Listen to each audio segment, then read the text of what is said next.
Hello and welcome again to Tea for Two, the PCW podcast, where we are going to get to know people in our community and hear stories of transformation. This is a new podcast, and so why are we doing this? It's building community, it's fun, it's a creative outlet. There is an intention to develop connection because we are reminded each week that we are called to love our neighbor. And how can we love our neighbor without actually knowing our neighbor? And so today we have a wonderful, beloved person in our community, Kim Taylor, who will be getting to know a little bit more. And we are reminded also that everyone's story matters. So Kim, your story matters, and we're just so excited to get to know your story and just a little bit more of who you are and what makes you you. So welcome, Kim, and thank you for being here today. Thank you. It'll be fun. Yeah. So welcome again, Kim. So you've been part of the PCW community for kind of a good while. So what brought you to PCW in the first place, and then what's made you stay? Well, my husband was born in Westfield, and so when we first got married and moved here, I literally lived down the street. So I would just walk up there to church. I did a little bit of church shopping, but the minister at the time was really just a storyteller. We moved away for a little bit, came back, and at that point we had our son. And I wanted him to go to Sunday school and all those kinds of things. So again, we were close by. It was easy to get to. And it's just been a wonderful experience because I probably taught Sunday school for 3 or 4 years before I actually joined the church itself. But everybody made it so easy to be in the church. You know, everybody was so friendly. And if you volunteered to teach Sunday school, everybody was thrilled. But, you know, it was just a great place to be. And that's why I've stayed. It's just been so good to me and for me that I just loved it there. Here. Well, there, like down the street there. I know. I love that it sounds like you were really engaged before you became a member. I think that's really wonderful. Well, I think, so I'm an old parent now, young parents, it was easy for me to slide Will into Sunday school if I stayed sometimes. Not that he really cared if I stayed, but the idea of going and teaching Sunday school and being involved, it was an easy way to get involved. And then when I was expecting our second child, I thought, maybe I should actually, get on the rolls and do what I'm supposed to do. So I took Sunday school in the children's for like probably 10 years, back and forth. You know, we had a good rotation. You taught for a month and you were off for a month. So you could still go to services and things like that. It was a good rotation. That's wonderful. Yeah, it was fun. And you got to know the other parents too, which was nice. Yeah. You're building community. Right. Exactly. So you were invited to be nominated for session this year. And we're wondering, what did you consider before saying yes? So you're an elder now. What was that discernment process like? What did you consider? I had been on session before. I was a deacon, and then I was on session in that like 15 to 20 years ago time period. So think how much has changed in the 15 years since I've sat on session. And I really enjoyed it when I did it. There were a lot of things going on. I think being on session helps you really understand the nuts and bolts of the church, as well as becoming deeper in your faith, because you're trying to include everybody and trying to do what's best for everybody within the church. That's the session goal, in my opinion, is to bring everybody together under the umbrella of the church and of the Spirit. To be frank, prior to when I was asked, Jeremy had not announced his resignation, and we weren't really sure about all the financial issues that are going on right now. So that, while I thought I always thought it was an honor to serve on session. And I really wanted to be a part of that. Knowing now some of the things, I mean, obviously we have you, Marcy, which is such a wonderful piece of continuity. Leslie, I think, is doing a great job. Paul continues to be, our stalwart person. And I just feel like at this point, there are a lot of things to look at. And I feel like we do need to go through a period of discernment. Prior to saying, yes, I would, I did have to think about it because I am at a period of my life where my husband's going to retire in a year or so. And I do have children who live across the country and things like that. But I feel like it's really important right now to figure out what's going on and how we can work together to build back up to where we should be and can be.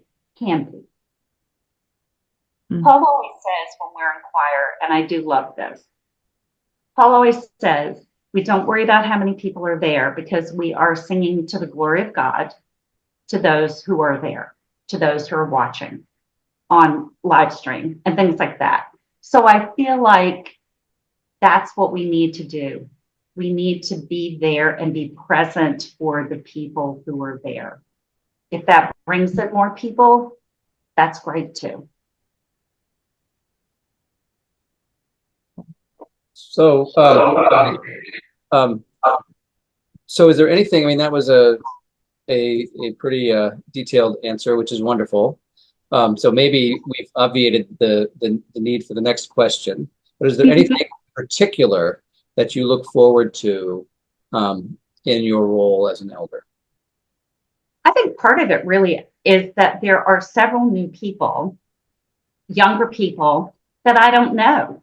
And that being in choir, while I love being in choir, you're not always in the congregation, so you don't get to meet as many people sometimes.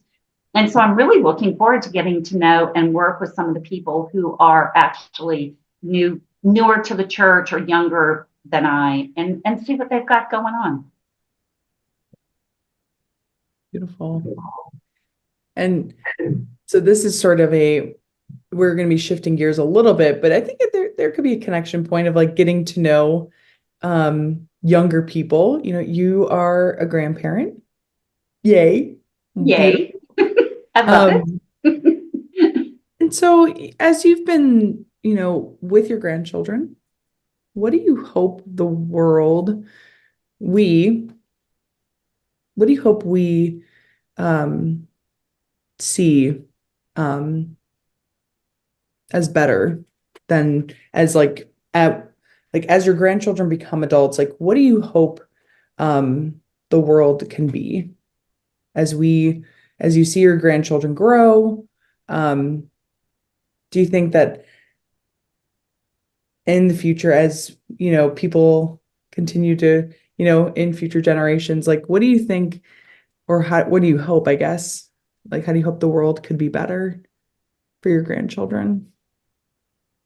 It's such a tough question because there is a lot going on right now. Our oldest grandchild is 6 and our youngest is 6 months. And so in the next 20 years or so, I think life will change. I feel very fortunate that we have a son and a daughter, and they chose very wisely in their spouses. And they are already taking their children to church. They're already teaching them Bible stories. And I love that because we can do everything we can try to do to be good and kind and show our children the way. But these kids are going to come up with some really wackadoodle things going on in this world. And I just hope that their base of Bible stories and faith that their parents are giving them can give them the strength to do what they can to make it a better world. I love something about our faith tradition is that we are reformed and always reforming. And so we have a groundedness in tradition, and yet there's an expectation that the Holy Spirit is at work and that there should be change. And that as generations go on, the Spirit is at work and it's new and it's different, but it's always grounded in deep tradition. And so I am also hopeful for that as well with these wackadoodle ideas, because I think that's the Holy Spirit. Yes. Well, a funny thing happens, I think, in life. We don't always know when we're hearing something important to us.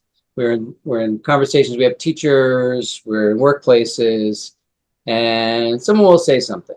And the moment it's just like, yeah, sure, that makes sense. And then we'll find that we keep coming back to it, or it becomes kind of actually like a bedrock thing. And it might be one sentence, or it might have been a class, who knows? But is there something, some piece of advice or like worldview that you were offered that's turned out to really be important to you through the years? I'm going to say something very, very simple, and that is to be nice. I think being nice, people kind of, oh, he's a nice guy, or she, it kind of gets downplayed a little bit. But my parents always taught me to be nice, to be kind. And I think it kind of goes with the golden rule. If you treat somebody nicely, they're going to treat you in kind. And I just really believe that if we were nicer to each other, just think how much better the world would be if we were all just a little bit nicer. And I look at that from my parents and their example, that they were nice to everybody. My father was the kind of person, he'd put his arm around you and in 5 minutes he'd have your life story. He'd know where you were from and how many siblings you have and the whole thing. And he was just interested in people. So I think that example of being kind and nice and interested in what's going on in the world around you is something that is, I think, served me well. Absolutely.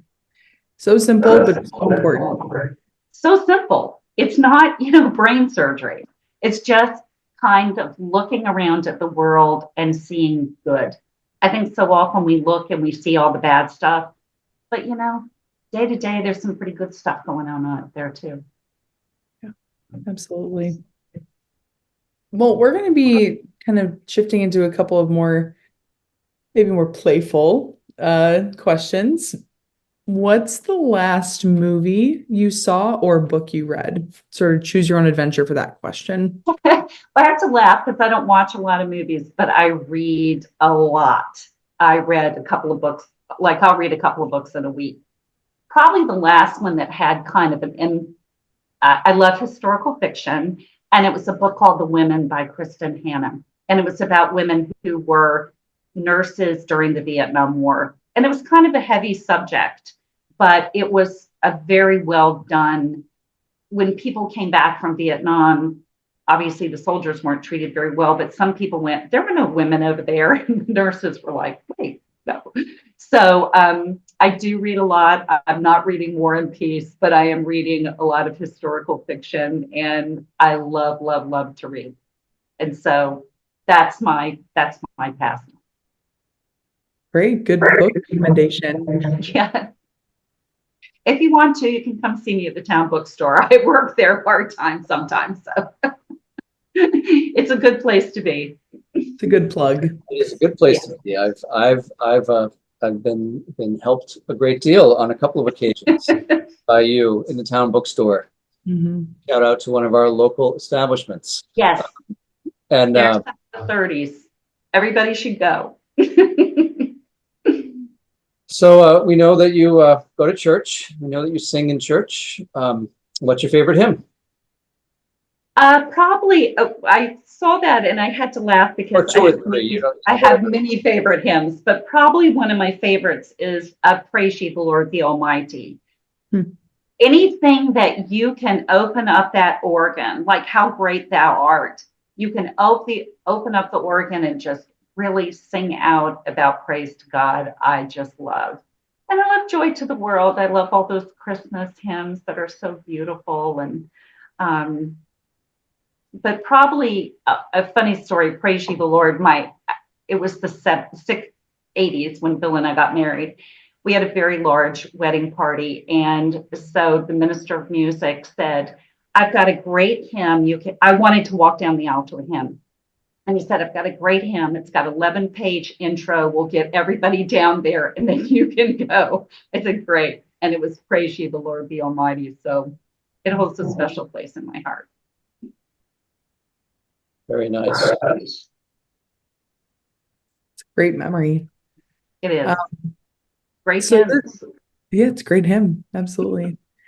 So these are some questions that we've been asking everyone who we have been interviewing. What have you been learning lately? I'm in my 60s. I have learned trying to learn my whole life patience. I'm not the most patient person in the world. And I'm either early or right on time. I don't have a lot of patience with certain things that people do. And so I have to go back to my lesson to be kind, to be nice, and learn patience because I'm not the most patient person in the world. So that's a lifelong learning skill that I'm working on still. That is like learning for all of us, I think. Absolutely. But thank you. I think I appreciate that. And this may connect with your learning. But what has been challenging lately? Patience. I think the last 4 or 5 years, getting through COVID, learning to be kinder to myself about certain things and slowing down. Just learning to be in the moment. And so I would say that would be something that I've been working on as well. Thank you. What do you hate to run out of? Paper towels, patience. I keep coming back to that. I hate to run out of books. I have to have, if you saw next to my bed right now, I think I have probably about 8 or 9 books just waiting, because if I run out of a book and I finish one book and I don't have something to turn right to, I get a little shaky. So paper towels, books, patience. That's what I hate to run out of. In that order? Books probably first. Yeah. So I've been kind of tearing through some mysteries. So I've come up with the phrase chain reader. Like you put one down, and That's so it good. sounds like that's you. That's me. That is me. And I think that's a good thing, to be like a chain something. Chain reading is probably really great. Oh, I like that. I'm going to keep that. I'm going to steal that, Paul. You got it. Yeah, I'm one of those people who reads like 3 or 4 books at one time. And so sometimes the stories start to overlap and intersect. And I'm like, was it from this book that I got this, or was it from this other book? I can't quite remember. I also love books I've never read on like a Kindle or something. And there's nothing wrong with that. It's just I've never chosen to do that. So we're taking a trip this weekend. I'll be the numbnut on the plane with like 5 books in my tote bag, because I have to take all the books. But, well, as someone who just got off a plane, I was that person who was reading a hard copy book the entire flight. So good for you. Won't be alone. Our last question, Kim. What has made you smile lately? What has been making you smile? I would definitely say family. I did spend some time last week with other grandchildren, and they always can make me smile.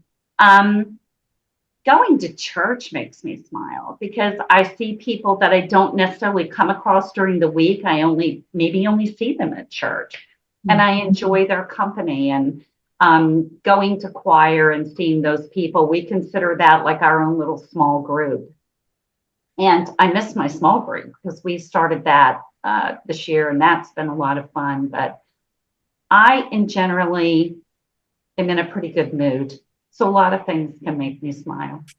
A lot of things can make me smile. That's wonderful. Your good mood is I don't know about that, but the good moods are contagious, I think. They help change the world. So thank you for that. I think life is pretty good. I mean, life is pretty good right now. And so I should smile. I should be in a good mood. So that's how I look at that. Well, Kim, thank you so much for sharing a little bit more of who you are. And I'm just so happy that you're in a good place. Like you're saying, you're like, life is good right now. Like, and what a gift that is when we're in seasons of feasting and when we're in seasons of joy and gladness. And so thank you so much for sharing and for giving us a glimpse into more of who you are. And for all of those people who are listening or watching, thank you for joining us today on Tea for Two, the PCW podcast. And we hope to see you, or at least for you to see us and hear us again. Peace be with each of you. Peace be with you. Thanks, Marcy. Thanks, Paul.